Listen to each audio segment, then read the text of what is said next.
Are you a humble sinner or are you a guilty sinner? And what I mean is, do you call yourself a sinner out of a humble heart posture, or is it coming out of guilty condemnation on yourself? Oftentimes we hear believers say that they're a sinner. They acknowledge it. I acknowledge it. I'm a sinner. But there's actually two meanings behind the phrase, I'm a sinner.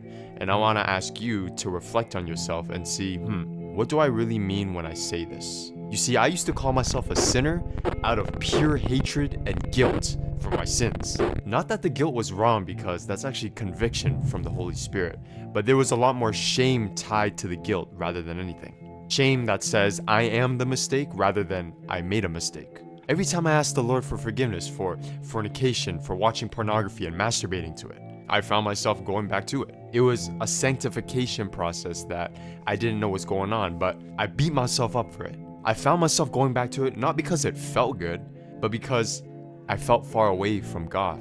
The thing with this was, I would always say, man, I'm a sinner. I'm a sinner, I'm a sinner, I'm a sinner. God is not gonna accept me. And this was me putting my identity in the sins that I was committing and the times that I fall short rather than my identity being in Jesus. Now, if you can relate, you might be wondering, okay, why does this happen? And it's due to the lack of knowledge and acceptance of the grace of God. And for me personally, it was also the lack of time that I was spending in God's presence. Whether I felt it or not, prayer and reading my word was spending time in the presence of the Lord. But here's the other side of it. Even when we get delivered from our addictions or we're saved by Jesus, we are still sinners.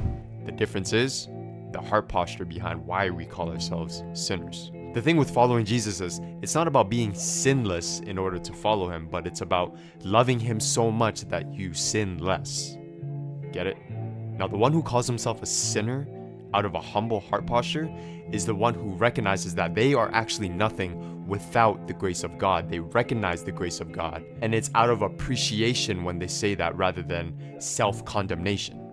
Yes, you're a sinner, but guess what? You've been made righteous because you believe in Jesus. You've been made righteous through the works of Jesus, through his sacrifice and through his blood. Now it's about uplifting his commandments, not out of being enslaved to rules and doing it in your own willpower, but because you love Jesus so much and you're so grateful for what he's done for you. Knowing you're a sinner out of a humble heart posture is recognizing God's grace and dwelling within that, being grounded in that, rather than saying, I'm a sinner, I'm a failure, I shouldn't be alive. Now the question you might have is, how do I actually accept the grace of God? To accept the grace of God is to ground yourself in the truth of the Lord and what he promises us. In order to build your faith, it says in Romans 10:17, faith comes by hearing, and hearing by the word of the Lord. It's continuing to be open to being sanctified by the Holy Spirit. Yes, we fall. The righteous may fall 7 times, but we get up the 8th time.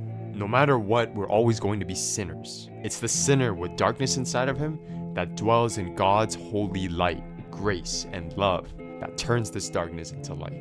So to ask you one more time, do you call yourself a sinner out of a humble heart posture, or are you doing it just to simply condemn yourself?